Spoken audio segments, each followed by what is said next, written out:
The Arizona sun hung low over the cemetery, painting the weathered headstones in shades of amber and crimson. Gabriel Cross stood before a simple grave marker, his hand resting gently on the shoulder of the small girl beside him. 8 months had passed since they had laid Elena to rest, but the wound remained fresh, like a bullet that had lodged too deep to ever fully heal. Lily looked up at her father, her 8-year-old eyes carrying a wisdom no child should possess. "Papa, I miss Mama." Gabriel's throat tightened. "I do too, sweetheart, every single day." The official report had blamed Apache raiders for Elena's death. Gabriel knew better. He had dug the bullet from her body himself, working by lamplight in their barn while Lily slept, his hands steady despite the rage burning through his veins. The slug was a .44 caliber from a Lamont revolver, not an Apache arrow. Someone had wanted Elena dead. Someone had made it look like an Indian attack. And Gabriel Cross, the man they used to call Ghostwind Gabriel, would not rest until he knew who. But that was 8 months ago. 8 months of playing the grieving widower, the struggling stage line operator, the dutiful father. 8 months of burying the sharpshooter beneath layers of ledgers and responsibility. 8 months of pretending the past was truly past. The cemetery gate creaked as they walked toward home, Lily's small hand wrapped tight in his. Copper Canyon Station waited in the valley below, surrounded by the endless expanse of desert and stone. The Superstition Mountains rose in the distance like ancient sentinels, their peaks catching the last rays of sunlight. Gabriel had built a life here with Elena. 10 years ago he had left the cavalry, hung up his custom gun belt, and married the strongest woman he had ever known. Together they had run the Copper Canyon stage line, building something honest in a land where honesty was rare. Now she was gone, and everything they had created was crumbling. The next morning arrived with the harsh clarity that only the Arizona desert can provide. Gabriel stood in the station yard at dawn, checking the harness on a 6-horse team while Lily sat on a fence rail watching him work. She had Elena's dark hair and his own green eyes, and lately she had started asking questions that cut too close to truths he wanted to keep buried. "Papa, can you teach me to shoot?" Gabriel's hands stilled on the leather straps. "You're too young for that." "Mama knew how to shoot. I found her gun in the trunk." He turned to face her, seeing the determination in her expression. Elena had indeed known how to handle a weapon. In another life, before Copper Canyon, before motherhood, she had been someone else entirely. But those were secrets Gabriel had promised to keep. "When you're older," he said finally, "maybe then." Lily accepted this with a small nod, but Gabriel could see the wheels turning behind her eyes. She was too smart for her own good, too observant. Just like her mother. Jack Sterling emerged from the station house, his weathered face creased with concern. At 42, Jack had been riding shotgun for the Copper Canyon line for nearly 5 years. He was loyal, capable, and carried a burden of guilt that grew heavier with each passing day. Gabriel had never blamed Jack for Elena's death. Jack had been there that night, riding guard on what should have been a routine supply run. When the attack came, it had been swift and professional. By the time Jack could react, Elena was already down, 3 bullets in her chest. The attackers had vanished into the darkness like smoke. "Morning, Gabe," Jack said, his voice carefully neutral. "We still planning the payroll run?" Gabriel nodded. "We don't have a choice. Without that contract with Fort Wilcox, the line folds. Crane's gang hit 2 payroll runs this season already, killed the drivers both times." "I know." Jack shifted his weight, uncomfortable. "You sure about this? $4,000 is a lot of money. Enough to make desperate men do terrible things." Gabriel looked at his old friend, seeing the fear behind the bravado. "I'm sure we leave tomorrow at first light." As Jack walked away, Gabriel returned to his work, his mind already calculating routes and contingencies. Victor Crane controlled half the criminal activity in the territory, his gang operating with impunity while the local law looked the other way. Gabriel had no proof, but every instinct told him that Crane had ordered Elena's death. The Copper Canyon line had been one of the few honest operations in the region, and honest operations threatened men like Crane. Tomorrow's run would be dangerous, but it would also draw Crane into the open, and when that happened, Gabriel would be ready. The stranger arrived just after noon, stepping down from the eastbound stage with the practiced grace of someone accustomed to long travel. Emma Mason was a woman of perhaps 29 years, dressed in the practical clothing of an educated Easterner who had learned to adapt to frontier life. But it was her eyes that caught Gabriel's attention.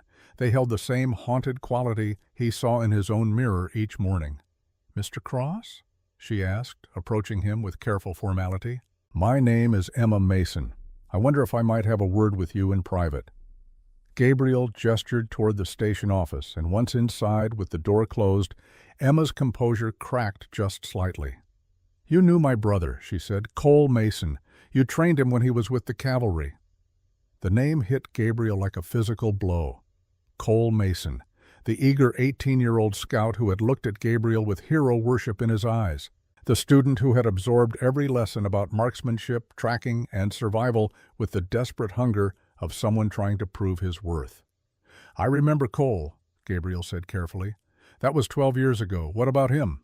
Emma's hands twisted together. "He's working for Victor Crane now, and they're planning something big, something involving your payroll run." The world seemed to tilt slightly. Cole Mason, the boy Gabriel had taught to shoot, to track, to survive, was now riding with the gang that had likely killed Elena. "Tell me everything," Gabriel said. Emma explained in halting sentences. Cole had been injured in combat 3 years ago, a shattered knee that ended his military career. Bitter and lost, he had fallen in with Crane's operation. Emma had followed her brother west, hoping to pull him back from the edge, but she was too late. Cole was in deep now, trusted by Crane, privy to the gang's plans. "He asked about you," Emma said quietly, "when he heard I was coming to Copper Canyon. There was something in his voice, like he was conflicted." Gabriel walked to the window, staring out at the desert. Memories flooded back unbidden, teaching Cole the proper stance, the controlled breathing, the moment between heartbeats when the shot becomes inevitable. The boy had natural talent, but it was his discipline that had impressed Gabriel most. "You taught me more than shooting, Sergeant Cross," Cole had said once, after hitting 6 targets in rapid succession. "You taught me to be better than I thought I could be." "Then don't waste it," Gabriel had replied. "Skill without honor is just violence." Had Cole forgotten that lesson? Or had the bitterness of his injury twisted it into something dark? "What are you asking of me, Miss Mason?" Emma met his eyes. "I'm asking you to save my brother. You're the only person he ever truly respected. If anyone can reach him, it's you." Gabriel thought of Lily, waiting outside. He thought of Elena, cold in the ground. He thought of the impossible choice being laid before him. "I'll do what I can," he said finally. "But if Cole stands between me and my family's safety, I won't hesitate." Emma nodded, understanding the implicit threat. "That's all I can ask." That night, after Lily had been tucked into bed with a story and a kiss, Gabriel made his way to the barn. Hidden beneath the hayloft, wrapped in oiled canvas, was a trunk he had not opened in 10 years. His hands found the familiar latches by touch alone in the darkness. Inside lay the tools of his former life. A custom gun belt, tooled leather, worn smooth by years of use. Twin Colt revolvers with pearl grips and silver plating that caught the lamplight like captured stars. And most telling of all, a modified Winchester rifle with brass fittings and a telescopic sight rare enough to be recognized anywhere in the territory. Gabriel lifted one of the revolvers, feeling its weight settle into his palm like it had never left. Muscle memory took over, his thumb checking the action, his eye sighting down the barrel at an imaginary target. 10 years fell away in an instant. "Papa?" He spun to find Lily standing in the barn doorway, her nightgown ghostly white in the darkness. Her eyes were fixed on the weapons with a mixture of fear and fascination. "What are you doing out of bed? I heard you leave." She stepped closer, pointing at the trunk. "Those are the guns from the stories, aren't they? From when you were Ghostwind Gabriel?" Gabriel's heart sank. Where did you hear that name? Old Mr. Morrison at the station. He said you were the best sharpshooter in the whole cavalry, that you never missed, that you could hit 6 targets while riding at full gallop. Her voice carried a note of awe. Why didn't you ever tell me? Gabriel set the revolver down carefully and knelt to her level. Because that was a different life, sweetheart, a life full of violence and death. I wanted you to grow up knowing peace, not war. But you have to be him again now, don't you, because of the bad men. The perception in those young eyes was almost frightening. Just for a little while, just long enough to keep us safe. Lily wrapped her small arms around his neck. When you come back, will you teach me? How to shoot like you? Gabriel held his daughter close, breathing in the scent of soap and innocence. When I come back, he promised, I'll teach you everything, but not to kill, Lily.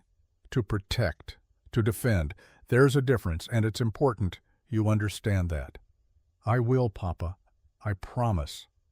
After returning Lily to bed, Gabriel spent the next 2 hours in the darkness beyond the corral, reacquainting himself with skills he had tried so hard to forget. The revolvers felt like extensions of his own body, responding to thought as much as action.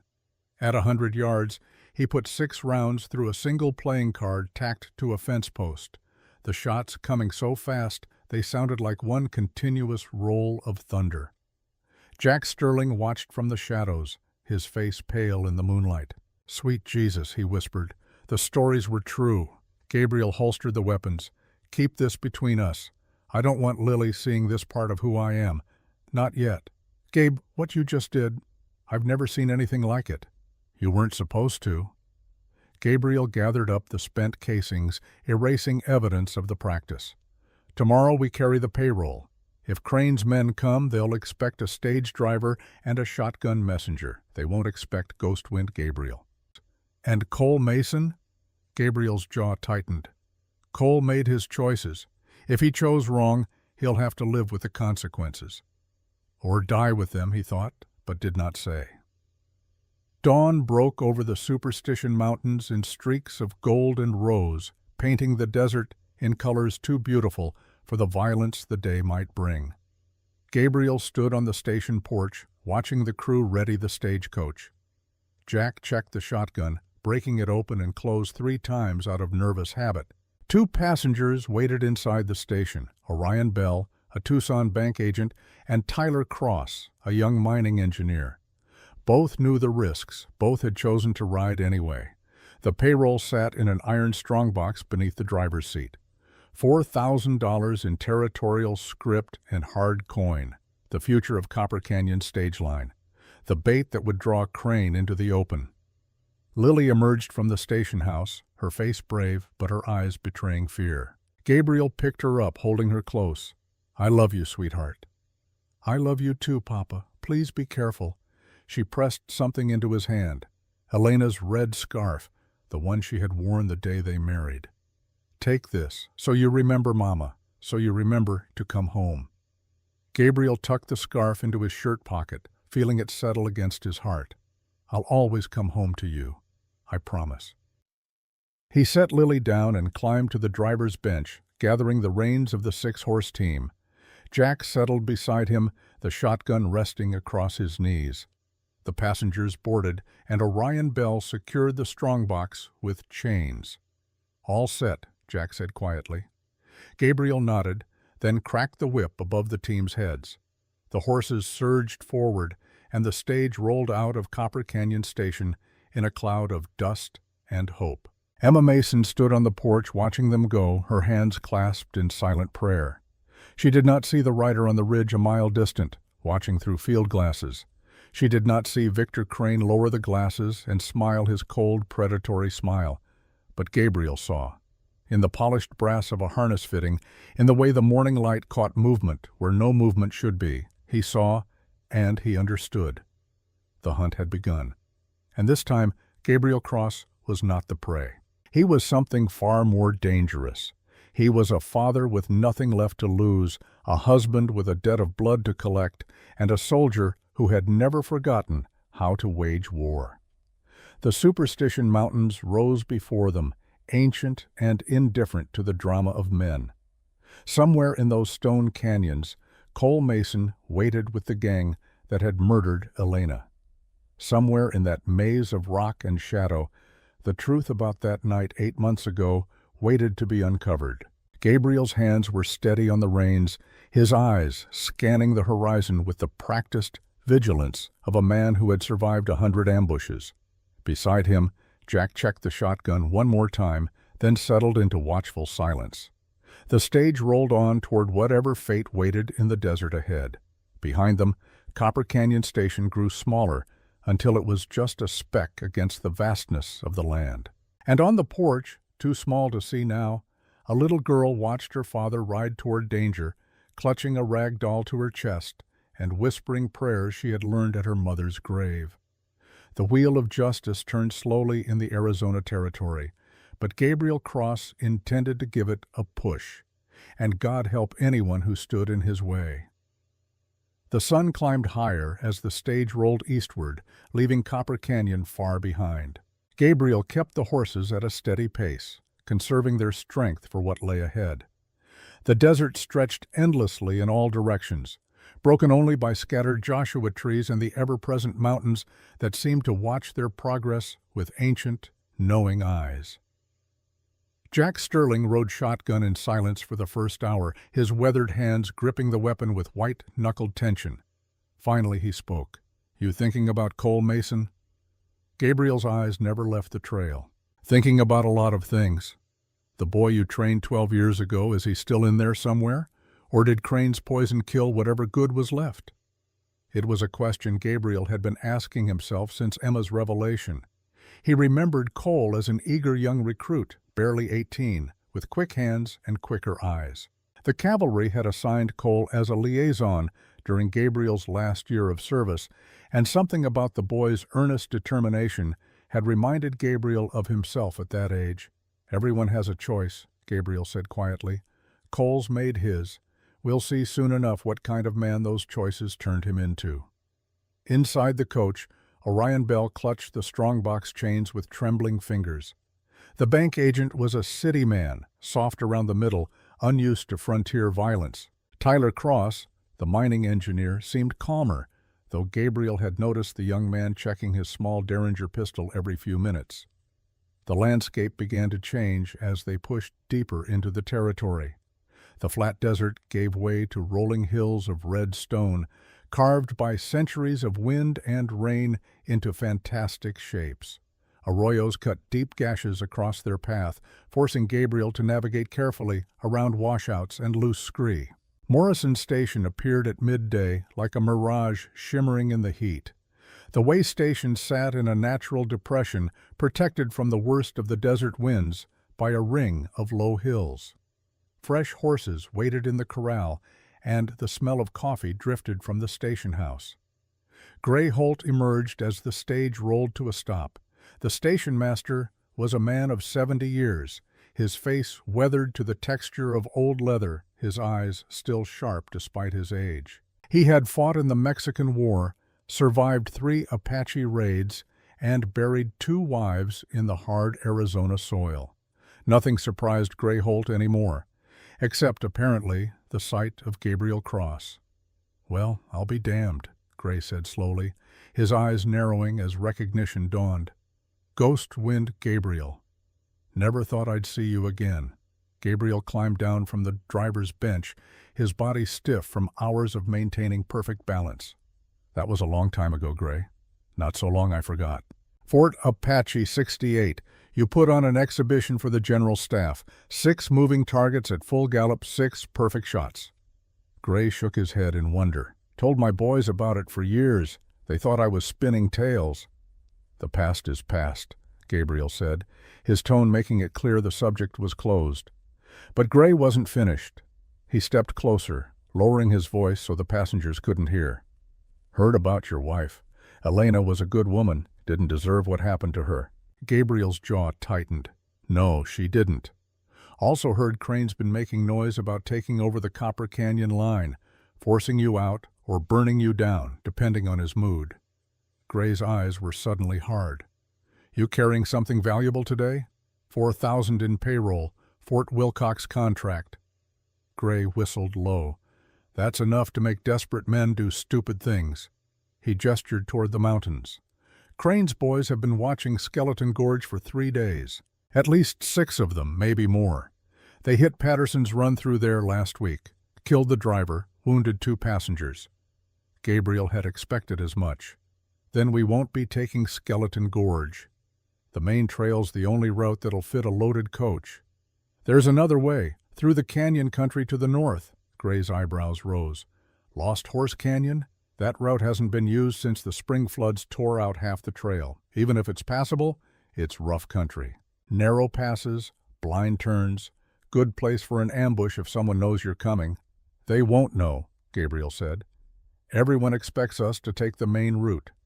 As the crew changed out the horses, Gabriel walked the perimeter of the station, his eyes reading the land like a map only he could see. His father had been a trapper in these mountains for 20 years, and Gabriel had spent his childhood learning every canyon, every hidden spring, every game trail that threaded through the impossible terrain. The cavalry had taught him how to fight, but his father had taught him how to survive. Jack approached, his face troubled. You really think we can make it through Lost Horse?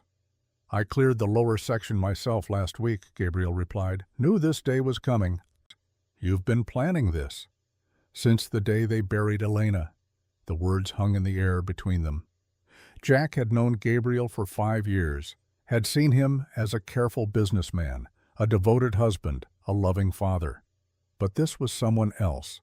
This was the soldier, the tactician, the man who had earned the name Ghost Wind through 100 successful missions where others had failed. I should have saved her, Jack said suddenly, that night. I should have been faster, should have seen them coming. Gabriel turned to face his friend. You did everything you could. Elena knew the risks. We both did. He paused.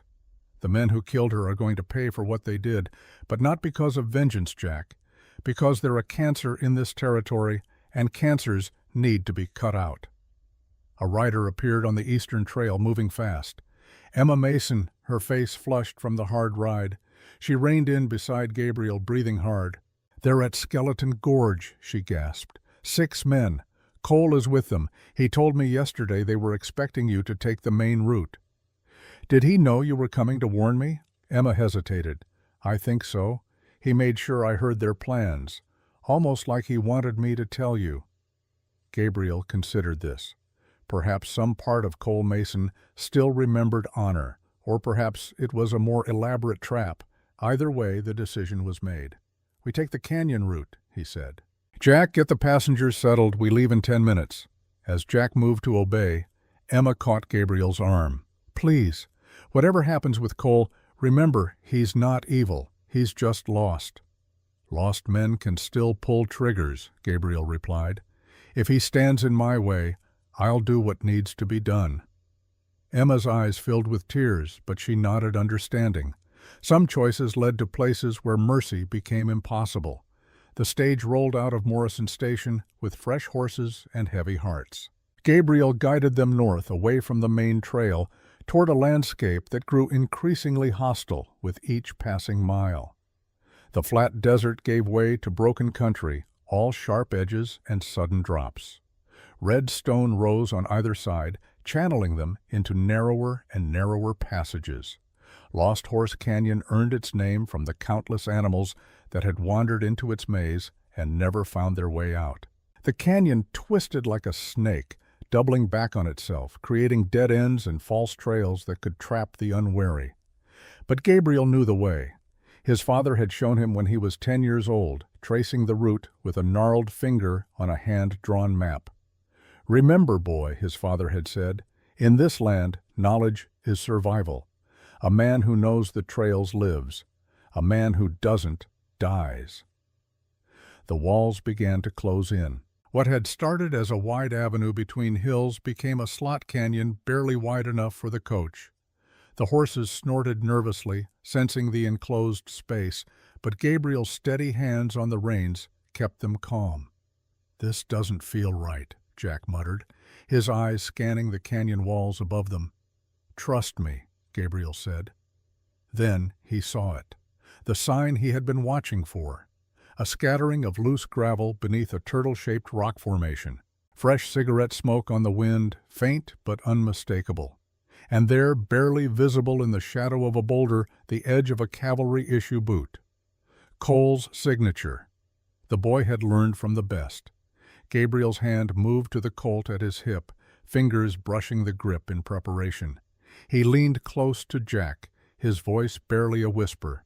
"Scout in the rocks ahead. Turtle formation left side. When I give the word, fire both barrels, then get down." Jack's face went pale, but his hands tightened on the shotgun. "How did you spot him?" "Because I taught him how to hide. I know his tells." Gabriel's voice carried an edge of sadness. "On my signal." The stage rolled forward, closing the distance. Gabriel could feel the scout's eyes on them, could almost hear the man settling his rifle into position for the shot. 50 yards, 40, 30. Gabriel whistled sharply, a sound like a hawk's cry, and cracked the whip above the horses' heads. The team surged forward, the coach lurching violently as wheels bounced over uneven ground. "Now!" Gabriel commanded. Jack swung the shotgun toward the turtle rock and fired both barrels. The blast was deafening in the enclosed space, echoing off stone walls like thunder. Rock chips exploded from the formation, and in the same instant, a muzzle flash bloomed from behind the boulder. The bullet meant for Gabriel's head screamed past, missing by inches. Gabriel's hand was already moving. The Colt cleared leather with practiced speed, his body memory taking over after 10 years of dormancy. He fired once, the shot precise and controlled, even as the coach bucked beneath him like a living thing. A scream of pain. A figure stumbled from behind the rocks, clutching his shoulder, blood streaming between his fingers. The scout collapsed into the dust as the stage thundered past, leaving him wounded but alive. "Cavalry boots," Gabriel said, his voice tight. "Regulation issue. Same kind Cole always favored." Jack was frantically reloading, his hands shaking. Jesus, Mary, and Joseph, that was close. Inside the coach, the passengers had been thrown to the floor. Orion Bell's face was white as chalk, and Tyler Cross had drawn his derringer, though his hand trembled so badly the weapon was nearly useless. "Everyone all right?" Gabriel called back. "Define all right," Bell wheezed. Gabriel didn't slow the horses. They needed distance, needed time before reinforcements arrived. The wounded scout would have already signaled the others, either with a mirror flash or a pre-arranged shot pattern. Crane's men would be mobilizing, adjusting their plans, closing the net. But Gabriel had anticipated this. Every move he made had been calculated to draw them in, to force them into terrain where their numbers meant less and skill meant more. The canyon widened ahead and Gabriel's heart sank slightly. They had reached the circular basin, the place he had been hoping to avoid. The natural amphitheater was nearly a quarter-mile across, with side canyons feeding in from every direction like the spokes of a wheel.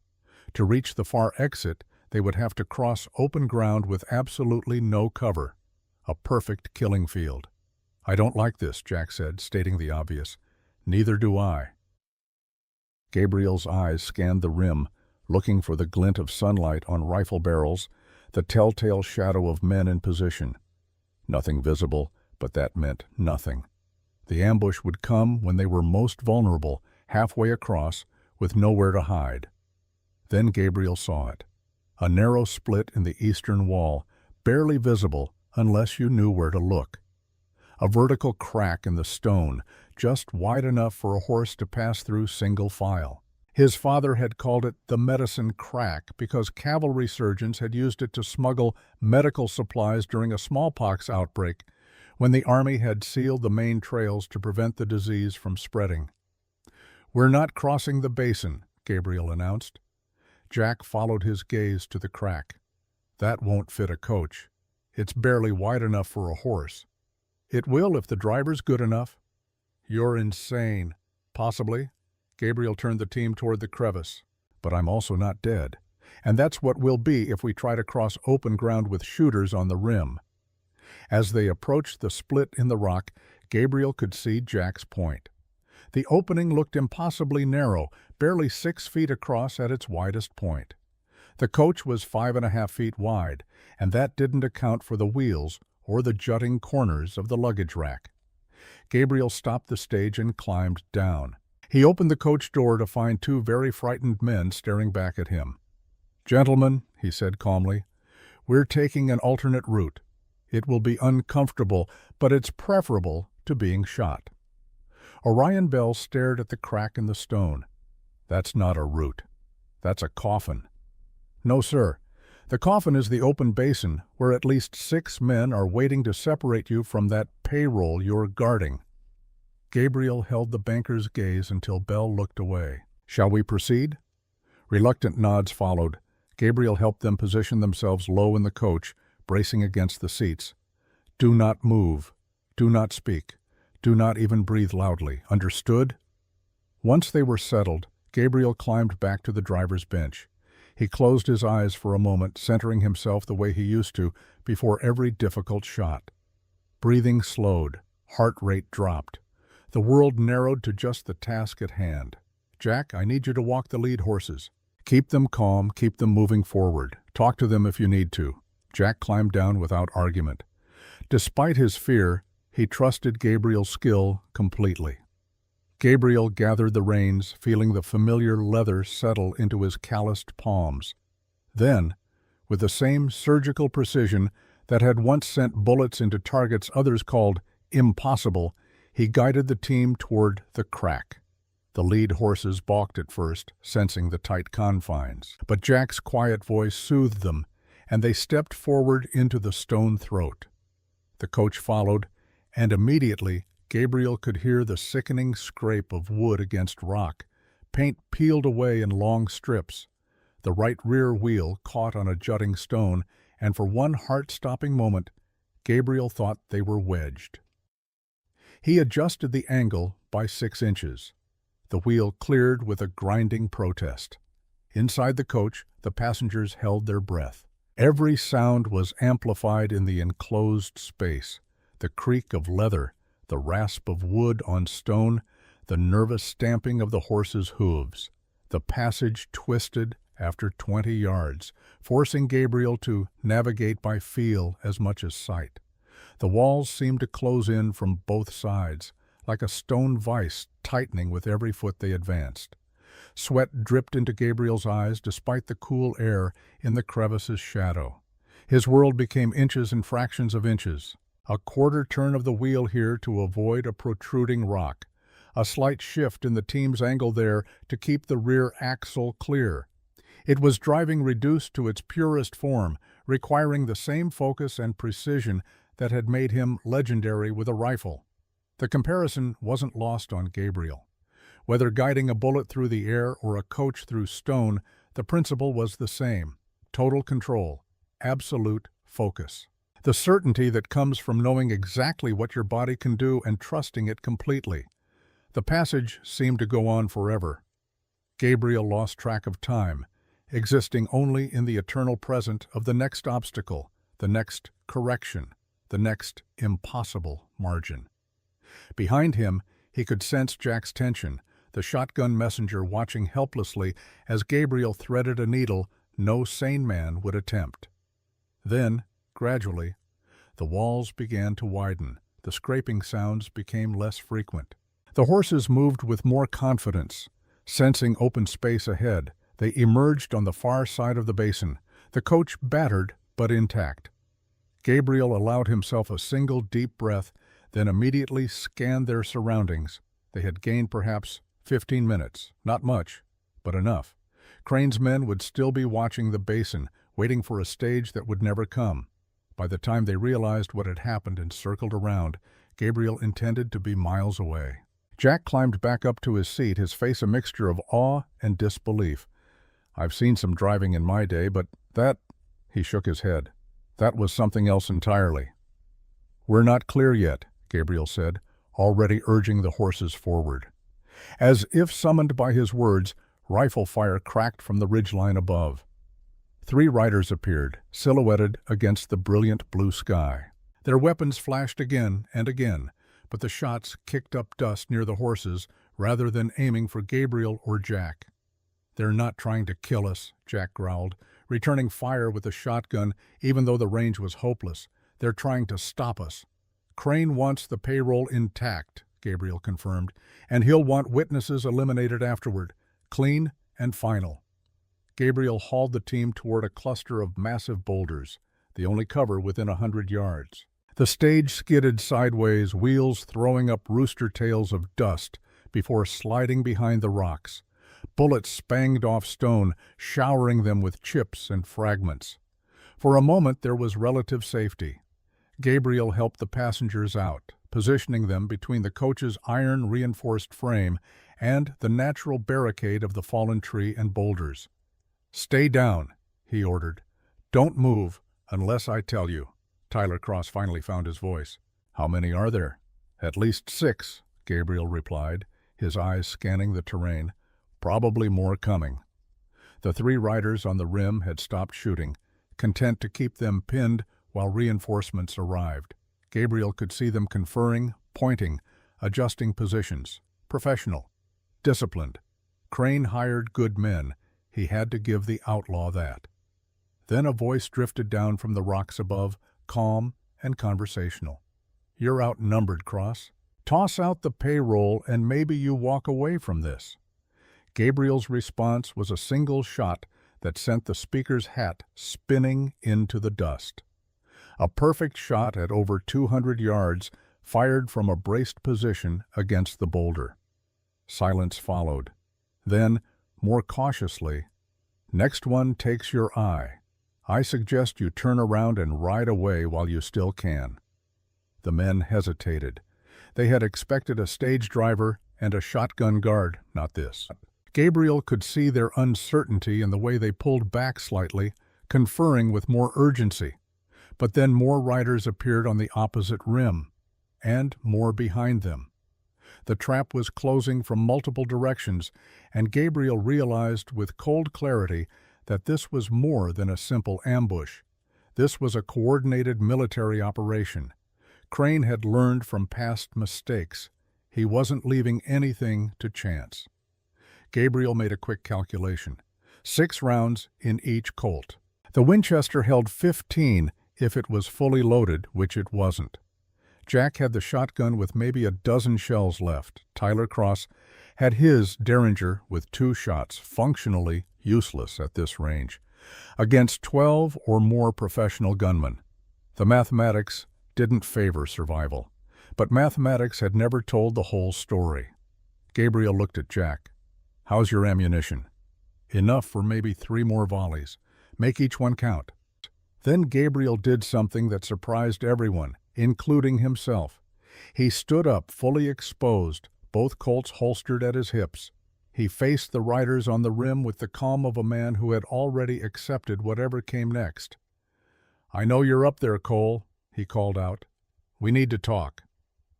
For a long moment, nothing happened. Then a figure separated from the others, standing slowly. Even at this distance, Gabriel recognized the stance. Balanced, ready. The stance he had taught a young scout 12 years ago. "Cole Mason," Gabriel said, his voice carrying across the canyon. "Is this what I taught you? Ambushing stagecoaches? Murdering innocent people?" The figure moved closer to the rim's edge. When he spoke, his voice was unmistakably Cole's, though roughened by time and bitterness. "You taught me to survive, Sergeant Cross, to do what was necessary. Well, this is necessary." "For who? For Victor Crane? The man who's turned this territory into his personal kingdom? The man who pays me when the army threw me away like garbage?" Cole's voice carried an edge of pain beneath the anger. "They didn't want a crippled scout, didn't want to hear about my service, my sacrifices, just wanted me gone." Gabriel's heart ached for the boy he'd known, twisted now by resentment and poor choices. "And that justifies robbery? Murder? Don't preach to me about murder." Cole's silhouette seemed to tense. "I know about Elena. I know what happened to your wife." The words hit Gabriel like a physical blow. Around him, he could sense Jack and the others going still, waiting to see how he would react. "Then you know why I can't let this go," Gabriel said quietly. "Why I won't let this go. I didn't kill her, Gabriel. Whatever you think, that wasn't me. But you ride with the men who did." Before Cole could respond, the sound of approaching hoofbeats echoed through the canyon. 4 more riders, moving fast. And in the lead, unmistakable even from a distance, was Victor Crane himself. The outlaw chief sat his horse like a conquering general surveying his battlefield. Even from 200 yards away, Gabriel could sense the man's predatory confidence. This was someone who had never truly been denied, who believed the territory belonged to him by right of force. When Crane spoke, his Louisiana drawl carried clearly in the desert air. "Well, well, if it ain't the legendary Ghost Wind Gabriel, Cole here's been telling me all about you. The fastest gun in the cavalry, the man who never missed." Crane's laugh was cold and mocking. "Looks to me like you missed your chance to run, old man. Now you're trapped like a rabbit in a snare." Gabriel didn't respond immediately. He was counting men, calculating angles, looking for the weakness in their position. There had to be one. There was always one. 12 men now visible. Probably more he couldn't see. All armed with rifles, holding the high ground. It was a tactical nightmare, the kind of situation his cavalry training had taught him to avoid at all costs. Unless you could change the paradigm entirely. An idea formed, desperate and dangerous. Gabriel's eyes found the game trail he'd spotted earlier, the one climbing the canyon wall at a steep angle. It was barely visible, more of a goat path than anything meant for humans. But it led to the rim, and from there to rough country, where horses and determination mattered more than numbers. He turned to Jack. "I need you to unhitch the team, right now." Jack blinked. "What?" "Do it. Unhitch all 6 horses." Understanding dawned on Jack's face, followed quickly by horror. "You can't be serious." "We split up," Gabriel explained rapidly. "You take Bell and Cross up that trail on 2 of the horses. Take the payroll with you. Send the other 4 horses running down the canyon as a diversion. And you?" "I buy you time. Then I follow." Jack's jaw set stubbornly. "That's suicide. It's the only way that payroll reaches Fort Wilcox, and you know it." Gabriel met his friend's eyes. "Trust me one more time." The sound of rifles being cocked echoed from above. Crane's voice called down, impatient now. "Last chance, Cross. Send out the strong box and your people walk. My word on it." Gabriel cupped his hands and shouted back, "Your word isn't worth the air it takes to speak it, Crane."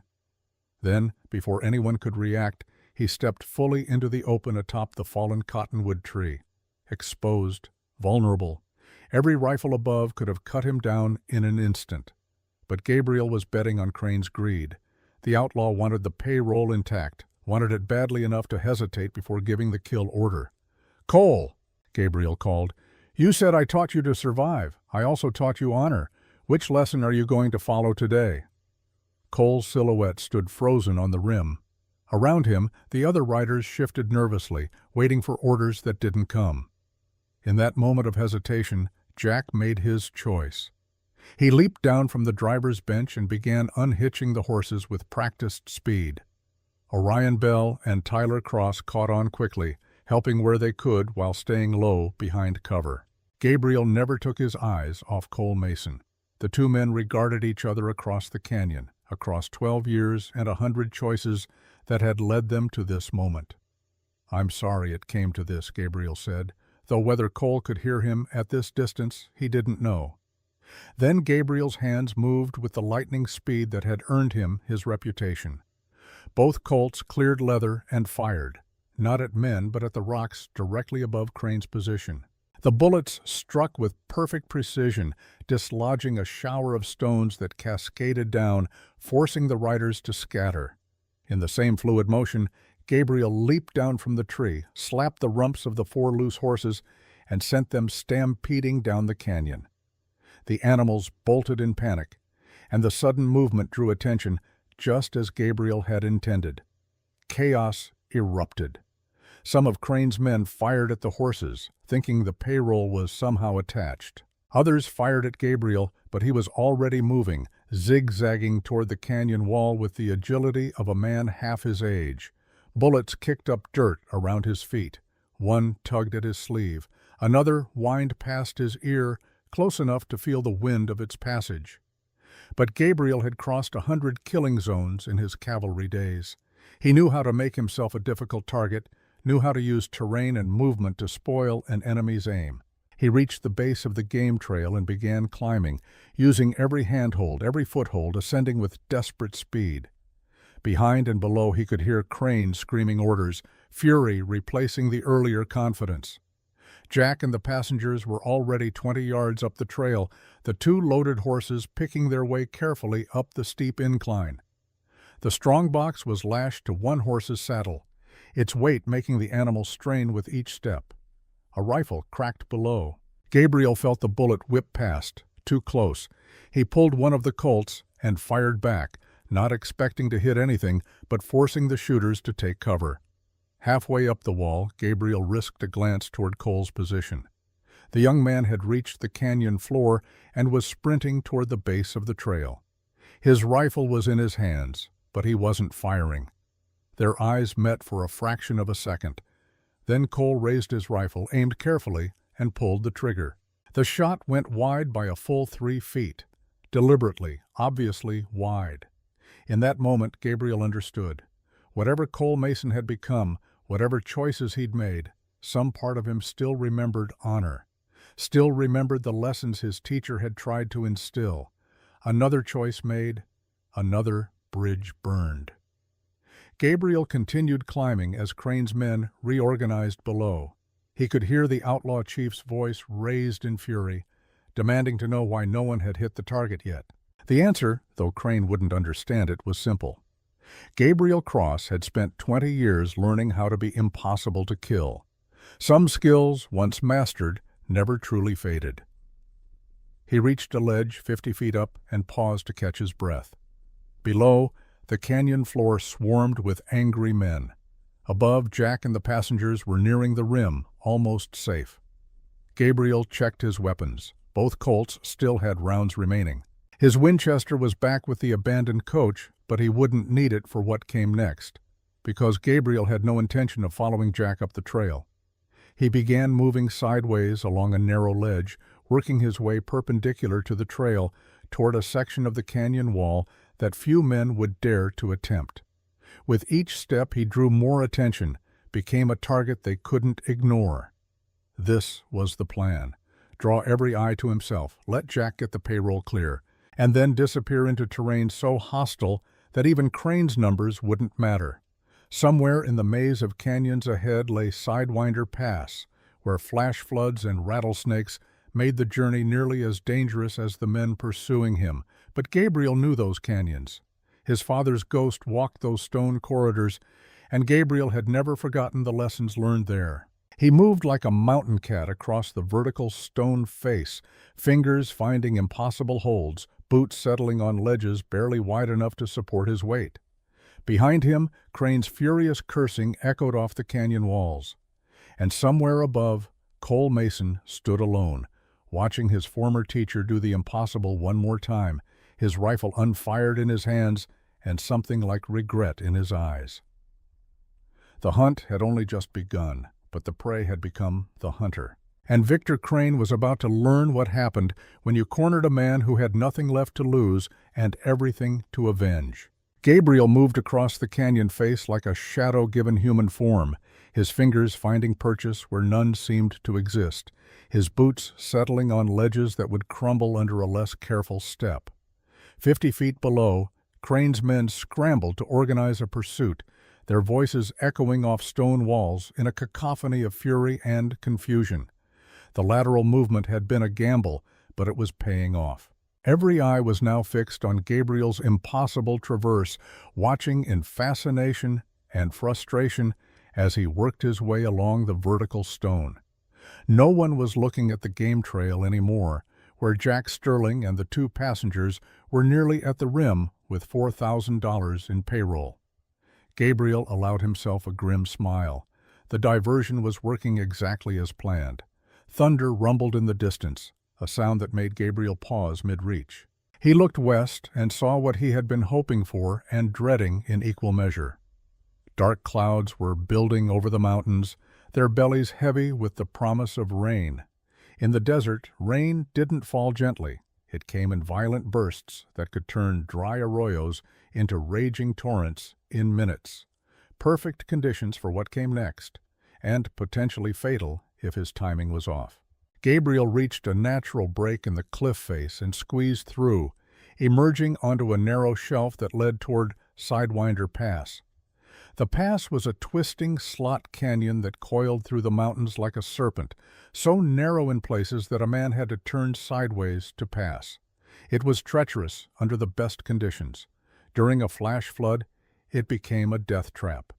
But it was also the only route that would take him where he needed to go.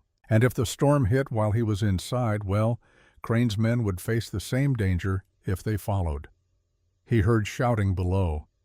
Crane had spotted his new direction and was reorganizing his forces. Some men would continue up the game trail after Jack. Others would circle around to cut Gabriel off at the northern end of Sidewinder. And a third group, Gabriel knew, would come straight through the pass after him. The storm broke just as Gabriel reached the mouth of Sidewinder Pass. The first drops were fat and heavy, spattering against the sun-heated rock with audible impacts. Within seconds, the scattered drops became a deluge, sheets of water falling so thick that Gabriel could barely see 10 feet ahead. Thunder crashed directly overhead, the sound amplified by the canyon walls until it felt like the world itself was being torn apart. Gabriel entered the pass without hesitation. He knew the dangers. Knew that in less than 20 minutes the water collecting in 100 side channels and washes would converge here, creating a flood powerful enough to sweep horses and men away like leaves in a stream. But 20 minutes was enough. It had to be. The temperature dropped sharply once he was inside the stone throat. Water was already streaming down the walls, joining into rivulets that raced along the canyon floor. Gabriel's boots splashed through ankle-deep water that was rising with terrifying speed. He moved quickly but carefully, mindful of the rattlesnakes that made their homes in the rocks. Floods drove them out of their dens, and a snake bite in here would be a death sentence. Lightning flashed, turning the narrow passage stark white for a heartbeat, and Gabriel saw the water was already knee-deep in the lower sections ahead. Behind him, he heard voices. Crane's men had entered the pass, driven by greed and fury despite the obvious danger. Gabriel counted at least 4 distinct voices, maybe more. They were closer than he liked, moving faster than was wise in these conditions. The pass twisted sharply left, then right, then doubled back on itself in a series of turns that could disorient even experienced trackers. Gabriel navigated by memory and instinct, his father's voice echoing in his mind across the years. The pass is alive, boy. It breathes, it moves, it changes with every storm. But if you listen, if you feel, it will tell you the way. The passage opened briefly into a natural alcove, a stone bowl carved smooth by centuries of floods. The walls rose 30 feet on all sides, offering no escape except through the narrow entrance Gabriel had just used and an equally narrow exit on the far side. Water swirled in eddies, already 3 feet deep and rising fast. Gabriel was halfway across when a figure stepped out of the shadows at the far exit, blocking his path. Cole Mason stood with water churning around his legs, his rifle held loosely but ready. Time and hardship had carved new lines into his face, but the stance was unmistakable. The same balanced readiness Gabriel had drilled into him 12 years ago during countless training sessions. "I was wondering when you'd get here," Cole said, his voice carrying easily despite the storm's fury. Gabriel stopped, 20 feet separating them, water rising between them like a living thing. "You're losing your edge, Cole. I heard you coming from 100 yards back. Or maybe this is exactly where I meant to be." They stood facing each other in the alcove, teacher and student, ally and enemy, the past and present colliding in a moment thick with unspoken history. Rain poured down, lightning flashed, and the water continued its relentless rise. "You could have killed me earlier," Gabriel said quietly. "That shot on the canyon wall, you missed by 3 feet. A man with your training doesn't miss by accident." Cole's jaw tightened. "And you could have put a bullet through my head a dozen times today, but you didn't. I remember the boy I trained, the one who wanted to be better than he thought he could be." "That boy died," Cole said, but there was pain in his voice. "Died when the Army threw him away like garbage. When his knee shattered and suddenly all those years of service didn't matter." Gabriel heard the bitterness, the hurt pride, the festering resentment. He understood it, even as he couldn't condone the choices it had led to. "So you joined Crane, started robbing stages, killing innocent people." "I didn't kill your wife." The words hung in the air between them, heavy with implication. Gabriel's hand moved toward his Colt, fingers brushing the wet grip. "But you know who did." Cole's face twisted with something that might have been shame or anguish or both. "Crane didn't just order Elena killed, Gabriel. He made me watch while Red Barrett pulled the trigger." The revelation hit Gabriel like a physical blow. The alcove seemed to spin around him, and only years of discipline kept him standing. "You were there." 3 bullets, Cole continued, his voice breaking. "Red put 3 bullets in her chest. She begged for mercy, begged him to think of her daughter. He laughed and shot her again." Tears mixed with rain on Cole's face. "I was there, Gabriel. Fresh recruit, unarmed, surrounded by Crane's men. They told me it was my initiation, that if I wanted to be part of the organization, I had to watch, had to learn how things worked." Gabriel's vision tunneled. All he could see was Cole's face. All he could hear was the echo of those terrible words. Elena. Begging. Lily's name on her dying lips. "Why didn't you stop them?" The question came out as barely more than a whisper. "I tried." Cole's voice was raw with self-loathing.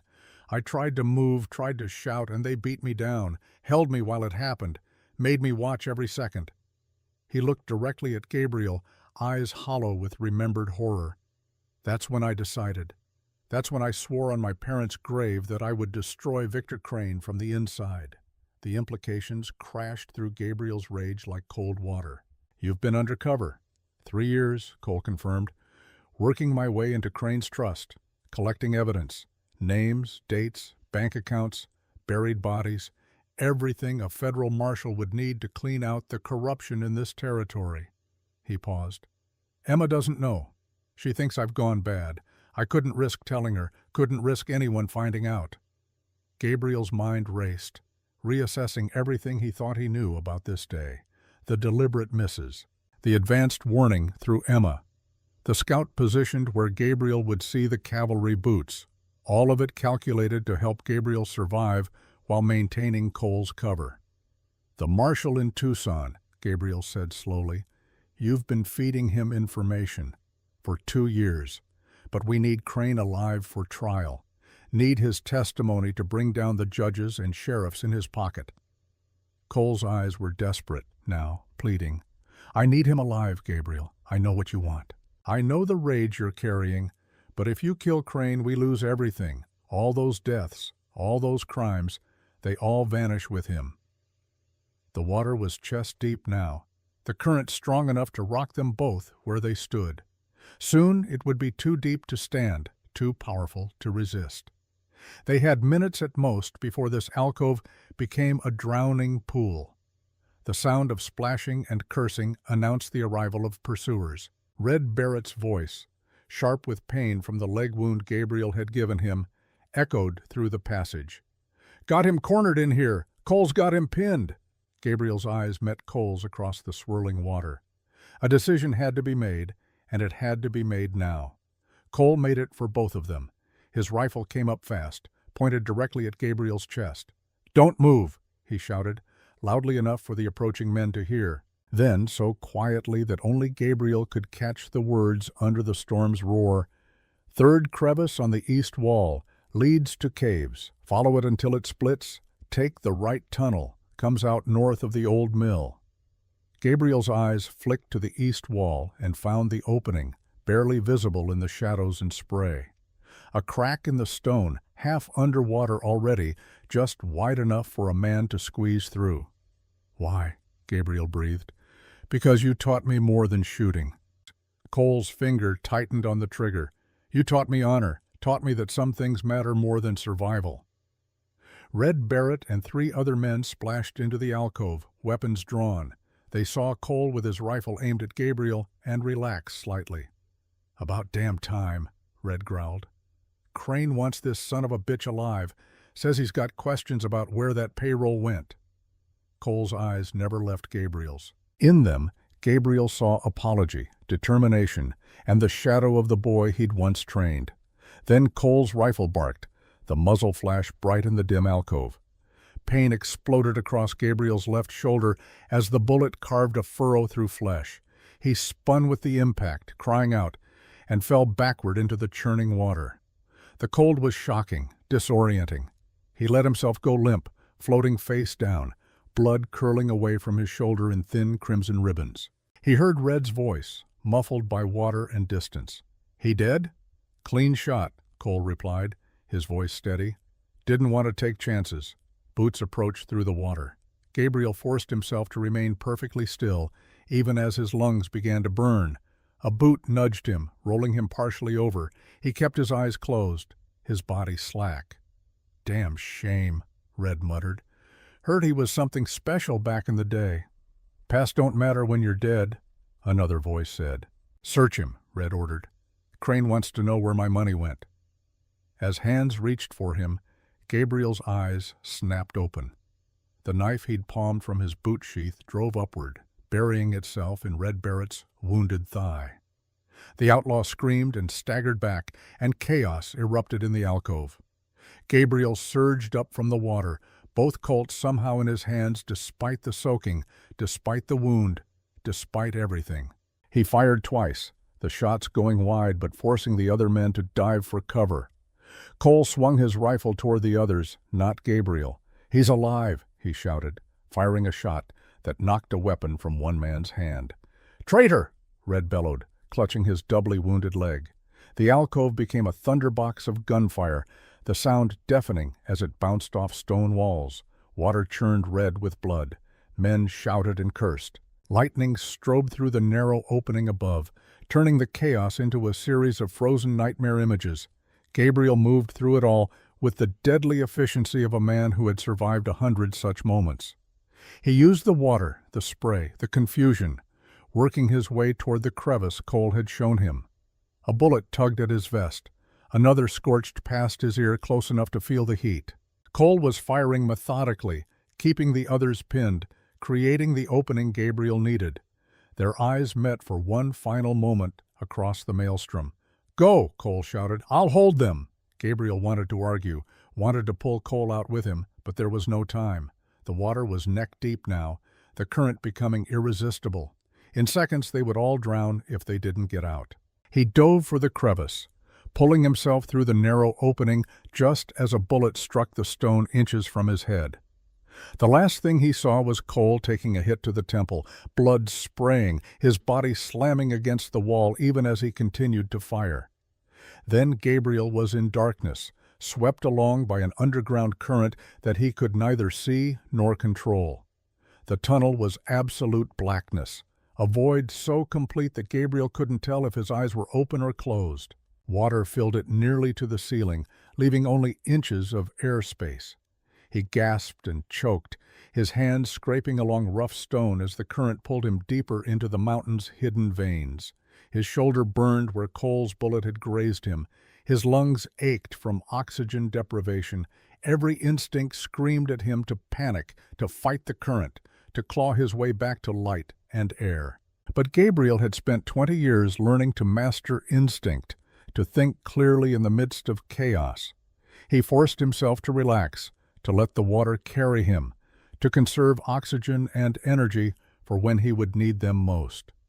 The tunnel twisted and turned, sometimes dropping vertically for heart-stopping seconds before leveling out again.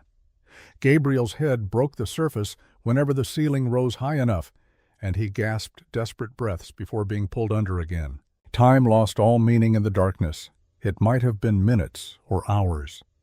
Gabriel existed only in the eternal present of the next breath, the next bruising impact against stone, the next moment of not drowning. Then he felt the current change. Instead of pulling him deeper and faster, it began to slow. The water level dropped from his chin to his chest to his waist. The tunnel was rising. Gabriel's hands found the walls and he pulled himself forward, walking now instead of swimming, moving against the current on legs that trembled with exhaustion. His fingers touched air where water had been, and he pulled himself up onto a slope of wet stone. Light appeared ahead, faint at first, barely distinguishable from the darkness, but it grew with each step until Gabriel could make out the shape of the passage around him. The tunnel opened into a larger cavern, and at its far end, daylight filtered through a crack in the rock. Gabriel staggered toward that light like a man possessed. His clothes hung heavy with water, his weapons were soaked and likely useless. His shoulder throbbed with each heartbeat. But he was alive, and he was free, and somewhere ahead lay the answers he sought. The crack in the stone was narrow but passable. Gabriel squeezed through and found himself on a rocky slope overlooking a small valley. The storm had passed, leaving the air clean and sharp. Sunlight broke through thinning clouds, painting the wet landscape in shades of gold and green. From this vantage point, Gabriel could see the northern exit of Sidewinder Pass, perhaps 2 miles distant. No movement stirred near the opening. Either the flood had taken everyone inside, or they had retreated before it could claim them. Gabriel's thoughts went immediately to Cole. Had the young man survived the gunfight in the rising water? Or had Gabriel's last glimpse been of a student's final moments, dying to save the teacher who had once shown him a better path? There was no way to know, not yet. But Gabriel filed the question away for later, along with all the other debts that needed settling. He checked his weapons. The Colts were waterlogged but functional. A few minutes of careful cleaning would restore them. The ammunition was another matter. Some of it might fire. Some might not. He would have to be selective about when and how he used what remained. Gabriel oriented himself using the distant peaks of the Superstition Mountains. If Jack had followed the plan, he would be heading northwest toward Fort Wilcox by now, perhaps 5 or 6 miles ahead. The Santiago riders that were supposed to meet them at Whispering Falls would likely have sought shelter from the storm, but they couldn't be far, which left Gabriel with a choice. Follow Jack and the payroll, ensuring that the $4,000 reached its destination and saved the Copper Canyon stage line. Or turn back toward Devil's Playground, where Crane would take Cole once the outlaw chief realized his tracker had betrayed him. Strategy demanded the first option. The payroll mattered. The stage line mattered. Lily's future depended on securing that contract with Fort Wilcox, but honor demanded the second. Cole had gambled everything to give Gabriel the truth about Elena's murder, had spent 3 years working undercover, collecting evidence, bearing the weight of terrible secrets alone. He had taken a bullet to the head to give Gabriel time to escape. Leaving him to Crane's mercy felt like a betrayal Gabriel couldn't stomach. He thought of Lily, waiting at home, trusting her father to return. If he died trying to save Cole, she would be orphaned, left alone in a hard world that had already taken her mother. But what kind of man would she grow up believing her father was? Someone who abandoned allies when they needed him most, or someone who stood by his principles even when it cost him everything? Gabriel knew what Elena would have said. He could hear her voice as clearly as if she stood beside him. Honor isn't always safe, Gabriel, but it's always right. The decision crystallized. Gabriel would find Cole Mason, would save him if he could, or avenge him if he couldn't, and then, together or alone, he would finish what Elena's murder had started. He began working his way down the slope, moving carefully on loose scree when he spotted movement below. A campfire, sheltered under a rock overhang perhaps half a mile to the east. Gabriel dropped into cover instinctively, watching. 5 men sat around the fire, their horses tethered nearby. Mexican vaqueros, by the look of their gear. They could be travelers caught by the storm. They could be scouts for Crane. Or they could be the Santiago riders who were supposed to support the payroll run. Gabriel needed to know which. He checked the position of the sun, calculating the time. Late afternoon, perhaps 3 hours since the ambush in the canyon. The Santiago riders would have heard the gunfire, would have come looking.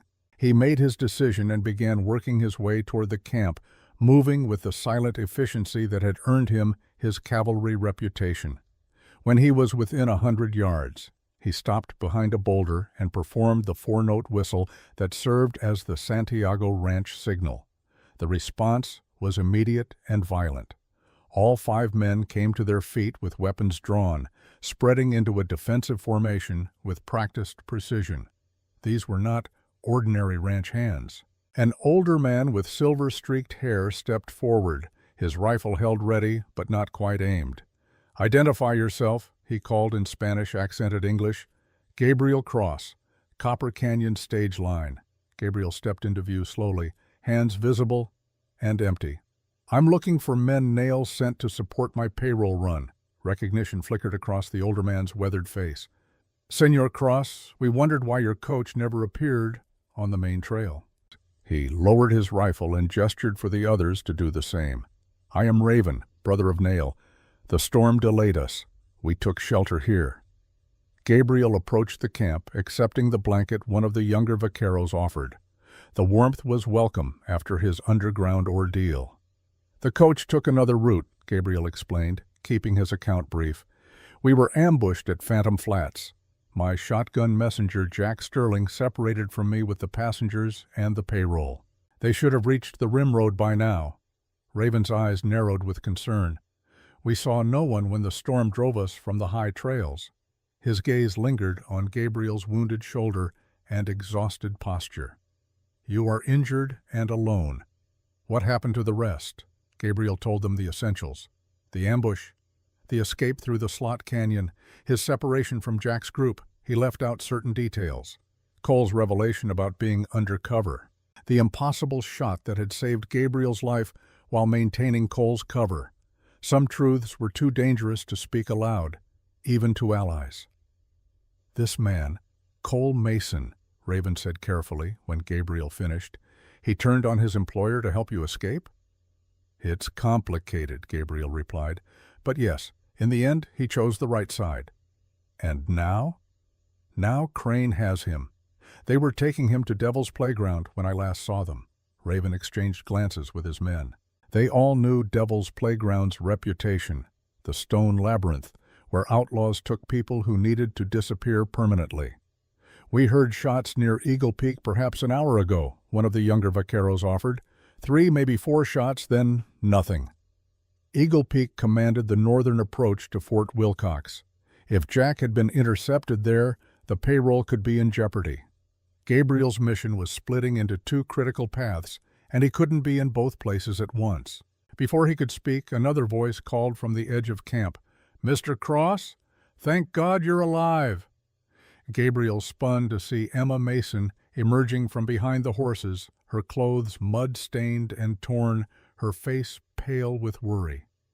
Behind her, barely visible in the fading light, were more horses, and one of them carried Jack Sterling, his arm wrapped in a makeshift bandage. "Emma?" Gabriel's confusion was evident.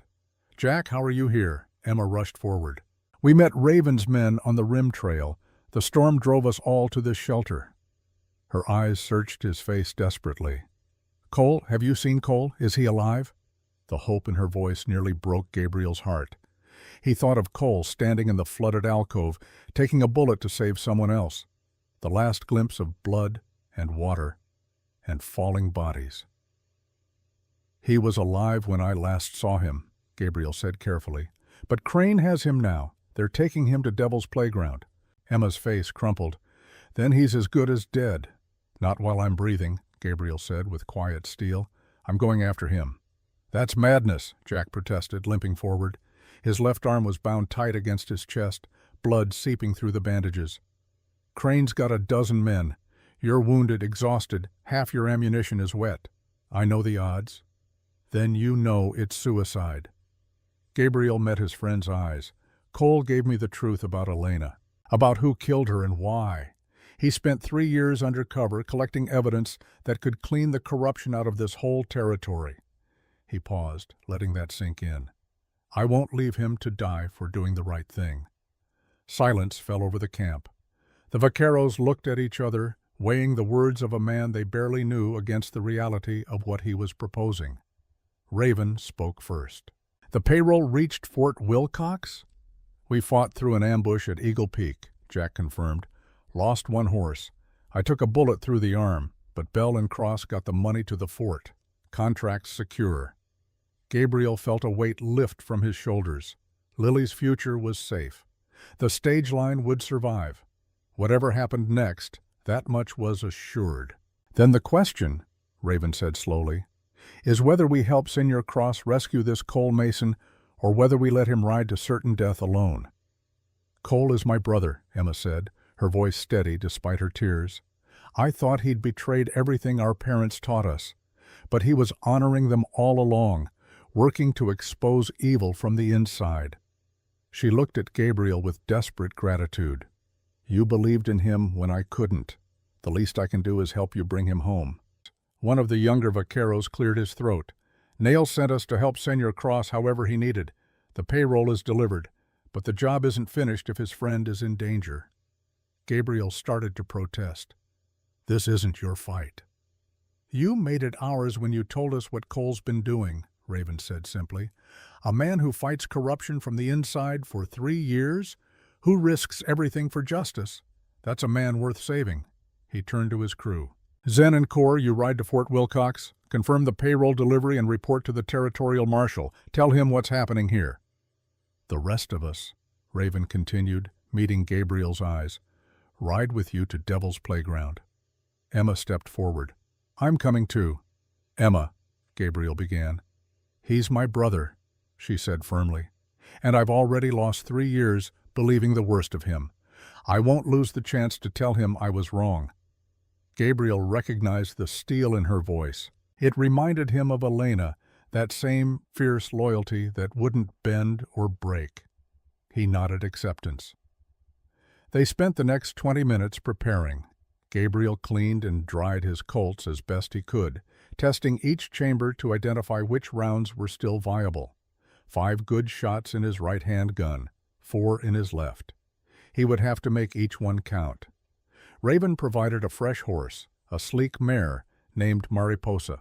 Fast and sure-footed, the kind of mount that could navigate treacherous terrain in darkness. Gabriel accepted her with gratitude, feeling the animal's strength as he swung into the saddle.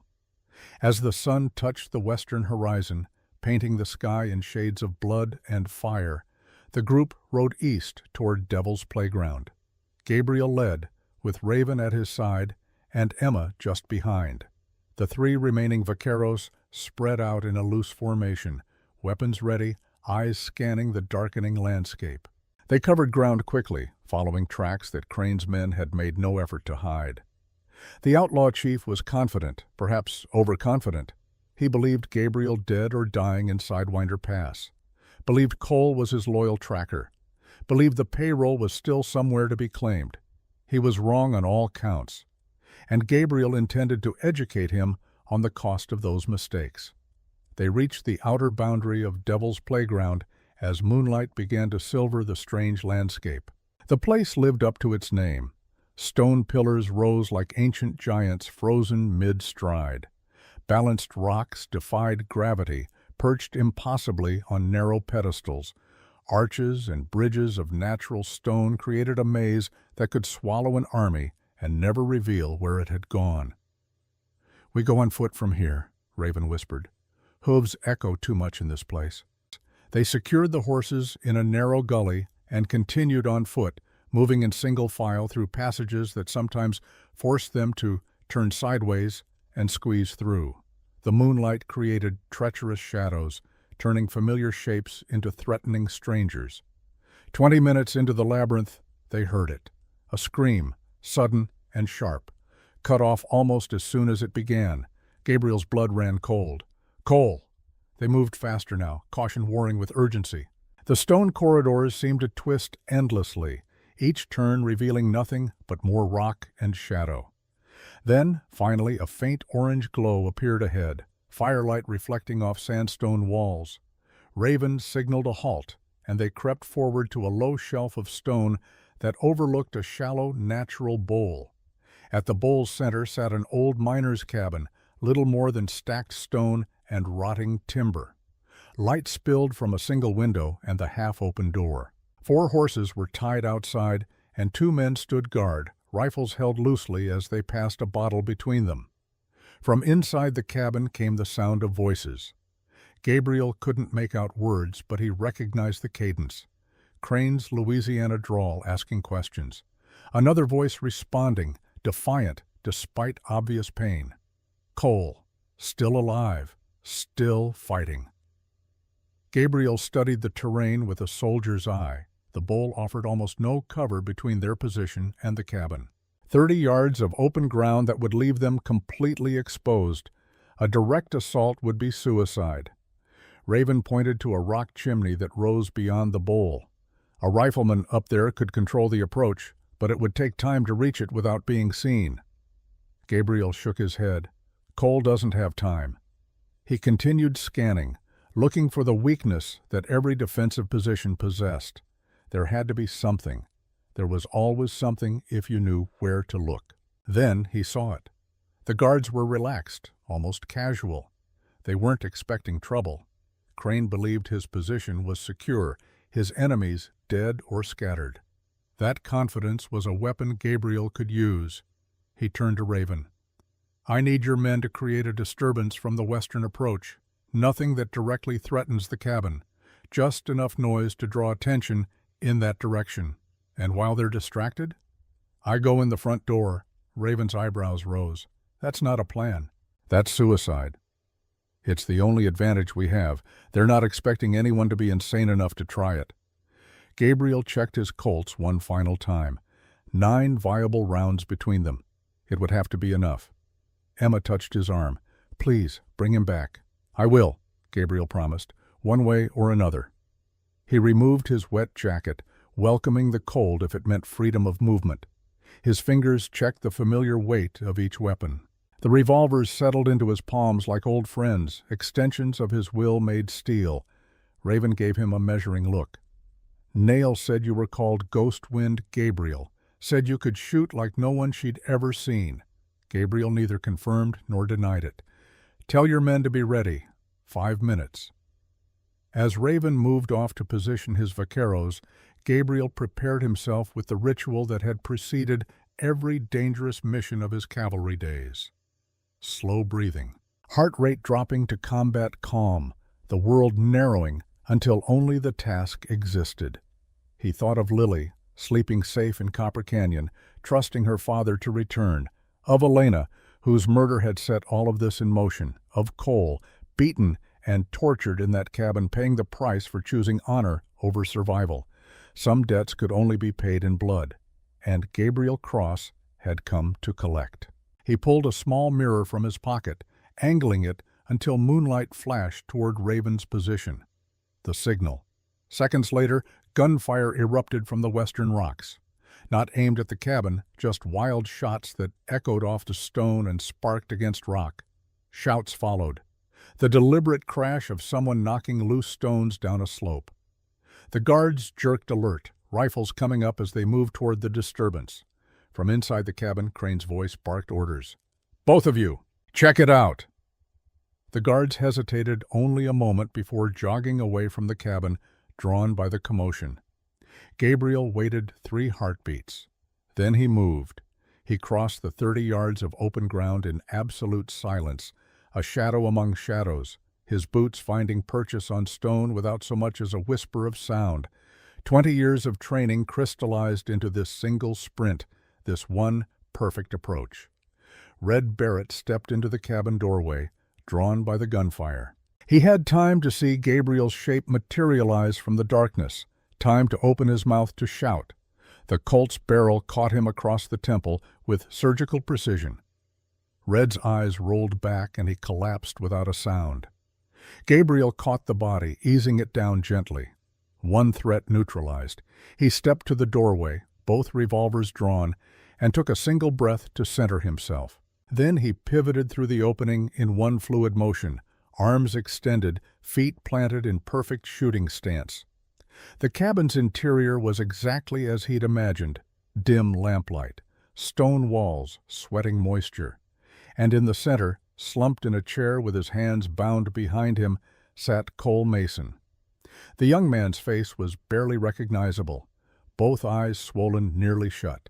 Nose broken, lips split and bleeding, burns on his arms where someone had used a lit cigar to encourage conversation. But despite the damage, despite the pain, Cole's eyes found Gabriel's across the cabin, and something like hope flickered there. Behind Cole stood Victor Crane, a knife pressed to the bound man's throat. "Well now," Crane drawled, his Louisiana accent thickening with surprise, "if it ain't the Widow Cross, risen from the grave." His eyes traveled from Gabriel's locked stance to the twin revolvers aimed with unwavering steadiness, or should I say, Ghost Wind Gabriel. "Your boy here's been telling me all about you during our little conversation." Gabriel's voice was ice and iron. "Let him go. This ends here." Crane laughed, genuinely amused. "Ends? Son, I got a blade at your friend's throat. My boys will be back any second. And you're standing there like you think you got the upper hand." He pressed the knife harder, drawing a thin line of blood down Cole's neck. "I reckon you got this situation backwards." "Your men aren't coming back," Gabriel replied calmly. "And you're not leaving this place unless it's in irons or a pine box. Your choice." Something in Gabriel's absolute certainty made Crane's smile falter. The outlaw chief's eyes flicked toward the door, calculating, reassessing. "You know," Crane said conversationally, buying time, "I had big plans for your stage line, clean route between Copper Canyon and Fort Wilcox, perfect for moving certain cargo. Payrolls, weapons, things that don't like government inspection." He shrugged. "But Elena Blackwood wouldn't be reasonable, too proud of her honesty. Had to make an example." Gabriel's hands didn't waver. "She chose decency. You chose murder. Business is business. Just like what's about to happen to Cole here isn't personal." Crane's grip tightened. "Now I suggest you set those fancy pistols down before he bleeds out on my floor."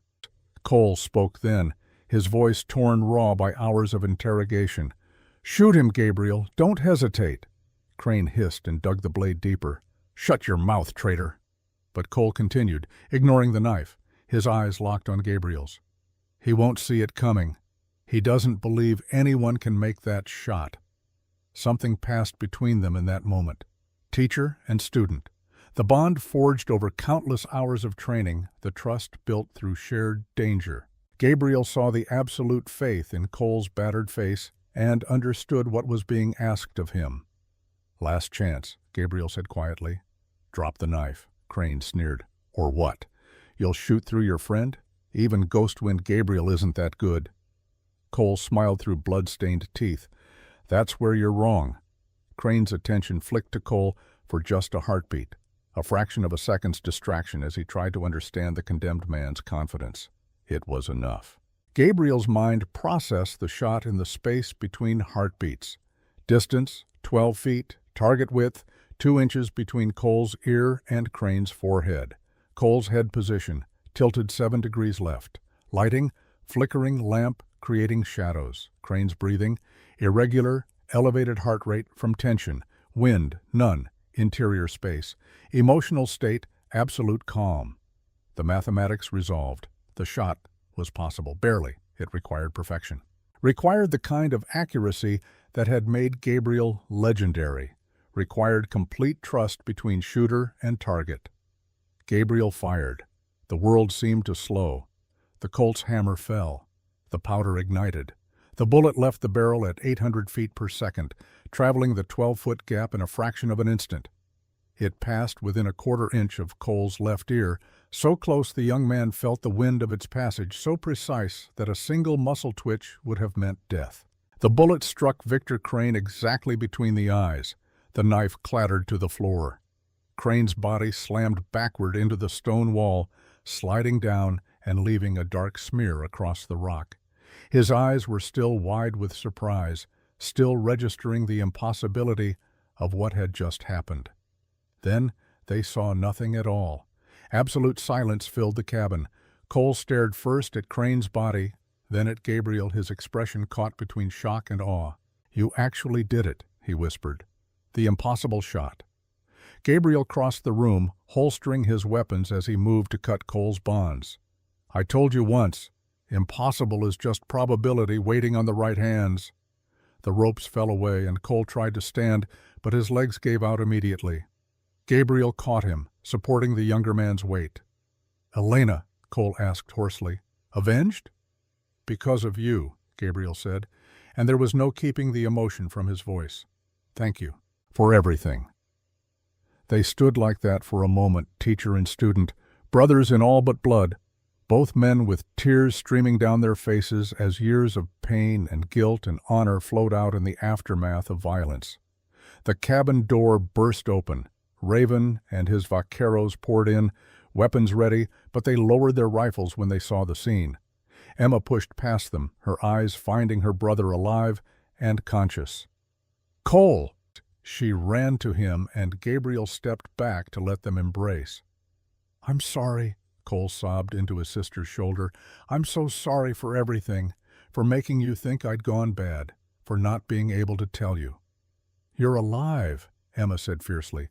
"That's all that matters. You're alive, and you chose right." Raven surveyed the cabin, his eyes lingering on Crane's body. "Senor Crane?" "Won't trouble anyone again," Gabriel replied. One of the vaqueros checked Red Barrett outside. "This one lives. Should we finish him?" "No," Cole said, pulling away from Emma with effort. "Red Barrett is the one who pulled the trigger on Elena Cross. He needs to stand trial, needs to confess in open court." He met Gabriel's eyes. "I have 3 years of evidence. Names, dates, bank records. Everything a federal marshal needs to clean out this territory's corruption. But it only works if the key witnesses live to testify." Gabriel nodded, understanding. Vengeance would have been easier, but justice was better. Justice would ensure that Elena's death meant something, that her sacrifice led to real change. They bound Red's wounds and his hands, securing him for transport. The guards who had been lured away returned cautiously, saw the situation, and surrendered without resistance. Crane's empire was broken. The men who had followed him out of fear or greed now had no reason to continue the fight. As dawn began to paint the eastern sky in shades of rose and gold, the group rode out of Devil's Playground. Gabriel and Cole shared a horse, the younger man still too weak to ride alone. Emma stayed close to her brother, one hand resting on his shoulder, as if to confirm he was truly there. They reached Fort Wilcox by mid-morning to find the territorial marshal already present, summoned by the telegram Zen and Corps had sent ahead. Marshal James Wade was a hard man of 55 years, weathered by decades of frontier justice, but his eyes were honest and his reputation clean. He listened to Gabriel's account, to Cole's testimony, to Jack Sterling's corroboration. He examined the evidence Cole had collected over 3 years, his expression growing grimmer with each revealed connection. "This is going to tear apart half the territory's power structure," Wade said finally. 3 county sheriffs, 2 judges, territorial land commissioner, all of them in Crane's pocket. "That's why I had to work from the inside," Cole explained, his voice still rough from his ordeal. "No one would have believed it without proof, and if I'd come forward too soon, they would have buried the evidence and me with it." Wade turned to Gabriel. "What you did here, Cross, the impossible shot in that cabin, that's the kind of thing legends are made of." "I'm not interested in legends," Gabriel replied. "I just want to go home to my daughter." The marshal studied him for a long moment. "Fair enough. But the territory owes you a debt. You and Cole Mason both." He looked at Cole. "I'm offering you a full pardon for any crimes committed while undercover, and I'm recommending you for a deputy marshal position if you want it." Cole glanced at Gabriel, seeking guidance. Gabriel thought of the eager 18-year-old who had once asked to be trained, who had wanted nothing more than to be a good soldier. That boy had become a man who understood that honor sometimes required working in shadows, that justice wasn't always clean or simple. "Take the badge," Gabriel said. "You've earned it 10 times over. But remember what I taught you. The weapon is just a tool. It's the judgment behind it that matters." "I won't forget," Cole promised. 3 weeks passed. Time enough for Gabriel's shoulder to heal. Time enough for word to spread through the territory about Crane's fall and the corruption it exposed. Time enough for the Copper Canyon stage line to resume normal operations, its contract with Fort Wilcox secure and its reputation enhanced by the dramatic rescue of the payroll. Gabriel stood on the station platform, watching the morning coach prepare for departure. The heat was already building, promising another scorching summer day. But business was good, better than it had been in years. Honest operators were thriving now that Crane's shadow no longer loomed over every transaction. Jack Sterling approached, his arm finally out of the sling, though still stiff. "First full run in 3 weeks without incident," he noted. "Word spreading fast. Crane's gang is finished." "Good news travels," Gabriel agreed. "Not as fast as bad news, but fast enough." Jack handed him an envelope. "Letter from Marshal Wade. Red Barrett's trial starts next month. They want you to testify." Gabriel opened the letter, scanning the formal language. Red would be convicted. The evidence was overwhelming, the witnesses credible. Justice, slow but certain, was coming. A rider appeared on the Eastern Trail. Cole Mason, looking healthier than he had in weeks, the bruises faded to yellow-green shadows. He wore a deputy marshal's badge on his chest and carried himself with a new confidence born of choosing right despite terrible cost. "Mr. Cross," Cole greeted formally, then grinned. "Or should I say, Sergeant Cross?" "Just Gabriel is fine," Gabriel replied, clapping the young man on his good shoulder. "How's the marshal work treating you?" "Keeping me busy. Arrested 2 of Crane's old lieutenants yesterday. Found them trying to restart operations in Silver Ridge." Cole's expression sobered. "They didn't put up much of a fight. Word about what happened in Devil's Playground has made people cautious. Good." They stood in comfortable silence for a moment, watching the coach being loaded. Then Cole cleared his throat. "Emma wanted me to ask if you and Lily would come by the schoolhouse this afternoon. She's hosting a small gathering." Gabriel had heard about Emma's school. She'd used the reward money from Crane's capture to fund it, creating a place where frontier children could learn reading, writing, and arithmetic. It was exactly the kind of legacy that honored the brother who had sacrificed so much for justice. "We'll be there," Gabriel promised. That afternoon, Gabriel and Lily walked to the small wooden schoolhouse on the edge of Copper Canyon. Children's laughter drifted from the open windows, a sound that still made Gabriel's heart ache with thoughts of Elena. She would have loved seeing this, would have been proud of what had been built from the ashes of tragedy. Lily held his hand, skipping slightly as they approached.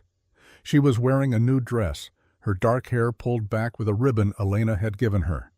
At 8 years old, she was growing up too fast, asking questions that Gabriel wasn't always ready to answer. Questions like, "Papa, will you teach me to shoot today?"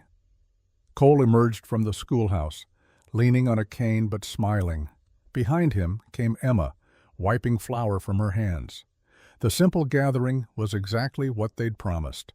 Nothing fancy, just friends marking the fact that they'd all survived something that should have killed them. "Miss Lily," Cole greeted warmly, "your father told me you've been asking about learning to shoot." Lily nodded eagerly. "He promised when he came back from the payroll run, and he always keeps his promises." Cole looked to Gabriel, who nodded permission. "Then let's go around back. I've set up some targets." They walked behind the schoolhouse to find a makeshift shooting range. Targets at various distances. A small revolver that would fit Lily's hands. Cole had been preparing for this. Gabriel lifted Elena's Colt from his belt. The weapon his wife had carried, smaller and lighter than his own. He'd cleaned it, oiled it, maintained it lovingly in the months since her death. Now it was time to pass it on. "Your mother's gun," he said softly, kneeling beside Lily. "She'd want you to have it." Lily took it with reverent care, understanding the weight of the moment. "Will you show me how, Papa?" For the next hour, Gabriel taught his daughter the same lessons he'd once taught Cole. Proper stance, controlled breathing, the moment between heartbeats when the shot becomes inevitable. "Shooting isn't about anger," he explained, as Lily struggled with the first few attempts. "It's not about hate or revenge. It's about control, about protecting what matters." Lily's fourth shot hit the target just barely. Her fifth was closer. By the 10th, she was grouping them within a handspan of each other. Cole watched with admiration. Natural talent. Runs in the family. Emma stood beside Gabriel, her eyes misty. "Thank you," she said quietly, "for believing in Cole when I couldn't, for giving him a chance to prove who he really was." "He earned it," Gabriel replied. "Every hard-fought inch of it." As the sun began its descent toward the horizon, painting the desert in shades of amber and crimson, the small group gathered in Emma's schoolhouse. Simple food, simple conversation, the kind of moment that made all the violence and pain worthwhile. Lily sat with the other children, telling them stories about her father's adventures. Cole and Emma talked with quiet intensity about their plans. Emma's school would expand. Cole's marshal work would continue. They were building something new from the ruins of the old. Gabriel stood slightly apart, watching through the window as the desert turned golden in the dying light. He thought of Elena, buried in the cemetery they'd visited that morning. Her grave now marked with a proper stone, the inscription, simple and true. Elena Cross, beloved wife and mother, she chose Courage. "Papa?" Lily appeared at his side, her small hand slipping into his. "Are you sad?" "A little," Gabriel admitted. "I miss your mother." "Me too." Lily leaned against him. "But she'd be happy about today, about Cole being good again, about justice." Gabriel's throat tightened. His 8-year-old daughter understood more than most adults about the hard choices that shaped lives. "Yes," he said, "she would be very happy." As the last light faded and the first stars appeared, Gabriel and Lily walked home through the cooling desert air. Behind them the schoolhouse glowed with lamplight and laughter. Ahead, Copper Canyon Station waited, solid and enduring. Gabriel had set out 3 weeks ago to deliver a payroll and avenge a murder. He'd accomplished both. But more than that, he'd helped redeem a lost soul, exposed a corrupt empire, and shown his daughter that honor mattered even when the cost was high. The legend of Ghostwind Gabriel would spread, as legends do. Stories of the impossible shot in Devil's Playground, tales of the stage driver who turned out to be the cavalry's deadliest marksman. Whispers about the man who could hit 6 targets at full gallop and never miss. But Gabriel didn't care about legends. He cared about the small hand in his, the stage line that would support them, the territory slowly healing from years of corruption. He cared about teaching his daughter to be strong and wise and good. "Papa?" Lily asked as they reached the station. "Will we be okay now?" Gabriel looked down at her in the starlight. "Yes, sweetheart, we'll be okay." And for the first time since Elena's death, he believed it completely. The wheel of justice had turned. The debt had been paid. And Gabriel Cross, father, businessman, and legend, was ready to face whatever came next with the same steady hands and unwavering aim that had brought him this far. The desert night settled over Copper Canyon, peaceful and vast. And in that peace, Gabriel finally found the rest he'd been seeking since the day they'd buried his wife. Tomorrow would bring new challenges. There would always be new challenges. But tonight, with his daughter safe beside him and honor satisfied, Gabriel Cross allowed himself to simply be grateful. Grateful for survival, for justice, for the second chance to build something worth leaving behind. And somewhere in the darkness, he could almost hear Elena's voice, soft with approval and love. "Well done, my love. Come home now. Your war is over." Gabriel smiled and led Lily inside, closing the door on the past and opening himself to whatever future waited beyond the horizon.